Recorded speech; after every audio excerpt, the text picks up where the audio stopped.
The Yupik, Preserving Native American Culture in School. Let's hop on a plane from Kutztown University to far-off Alaska, the last frontier. We arrive in southwestern Alaska, where we find people of the Yupik culture. But who are the Yupik?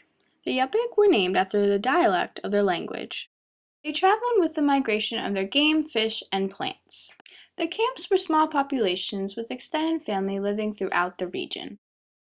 The men lived in separate housing called a koski, where they worked, ate, and slept. Boys would join them when they were ready to leave their mothers. This is where they learned to be men. Women lived in smaller houses called inas. They cooked, sewed, and took care of the children while the men hunted. Clothes and tools were made from the animals and fish that they hunted. People on the coast would then trade these goods with people living inland.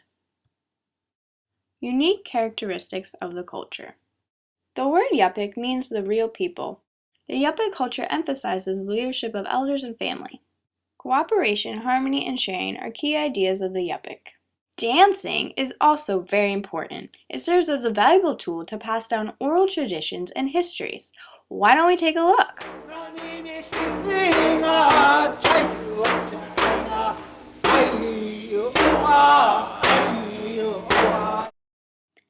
The language. There are different dialects of Yupik. Some villages only speak Yupik, while in others, English is the primary language. Yupik was first translated by missionaries. It was then developed into modern writing at the University of Alaska in the 60s. Differences between English and Yupik. The Yupik have no gender differentiation in pronouns, and they use a different word order. For plurals, there is singular, dual, and three and more. They also use a base 20 numerical system. Before the 60s, children learned English as soon as possible. However, now, bilingual education is taking off.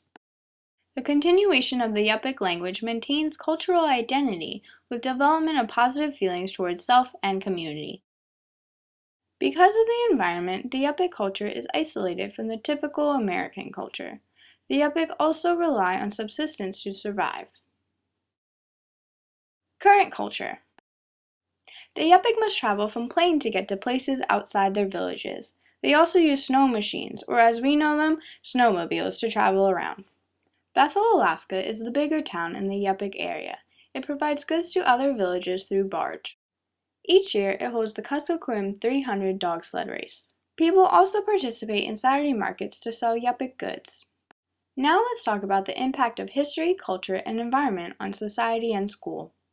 Unfortunately, subsistence skills are irrelevant due to poor prices for skins and fishing. Many families are on welfare because there's little education, job skills, and work in these areas.